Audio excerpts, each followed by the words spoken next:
నమస్తే అండి, నేను రజాక్. వైసీపీ వాళ్ళు చేసే రాజకీయాలకి కాదేది అనర్హం అనే స్థాయిలో ఈ రోజున వాళ్ళు రాజకీయాలు చేయడం అయితే జరుగుతుంది.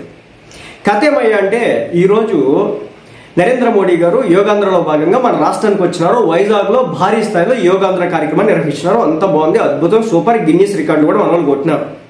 అయితే ఈరోజు నరేంద్ర మోడీ గారికి పవన్ కళ్యాణ్ గారు, నారా చంద్రబాబు నాయుడు గారు, మన రాష్ట్ర ఉప ముఖ్యమంత్రి గారు, మన రాష్ట్ర ముఖ్యమంత్రి గారు కలిసి ఒక లక్ష్మీ నరసింహస్వామి ప్రతిమ, మరి ఏదో నాకైతే ఐడియా లేదు, ఆ ప్రతిమనైతే అందించినారన్నమాట. సో తప్పు ఉంటే కరెక్ట్ చేయండి, దాంట్లో ఇబ్బంది అయితే ఏం లేదు, కింద కామెంట్ చేయండి. ఆ విగ్రహానికి సంబంధించిన తప్పు పలికినానేమో నాకు తెలియదు.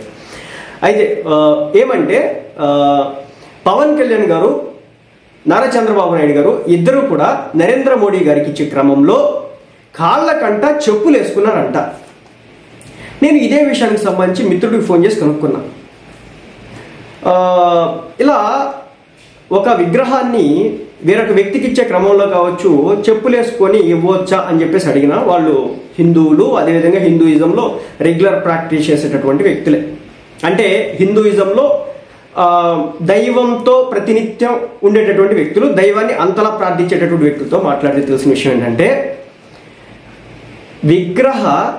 విగ్రహం ప్రాణ ప్రతిష్ఠ వేరు, విగ్రహం మామూలుగా గిఫ్ట్ రూపంలో ఇచ్చేది వేరని చెప్పేసి చెప్పడం అయితే జరిగింది. అర్థమైందని నేను చెప్పింది. విగ్రహానికి ప్రాణ ప్రతిష్ఠ చేసినప్పుడు పట్టుకునేటటువంటి విగ్రహం వేరు, నార్మల్ టైంలో పట్టుకునేటటువంటి విగ్రహం వేరు.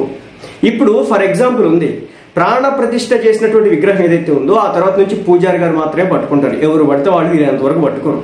కానీ పటం కానీ విగ్రహ రూపం కానీ ఇది మనం గిఫ్ట్ షాప్ దగ్గర నుంచి గిఫ్ట్ కొంటాం, వాళ్ళు చెప్పులు వేసుకునే కదా ఉండేది.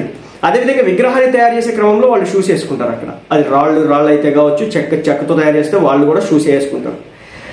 విగ్రహాన్నే చూడండి, ప్రాణ ప్రతిష్ఠ చేసిన తర్వాత మాత్రమే శక్తులైతే వస్తాయి. అంటే హిందువులు ఆచరించే విధంగా చెప్పినటువంటి భాషలో శక్తులు ఉంటాయి.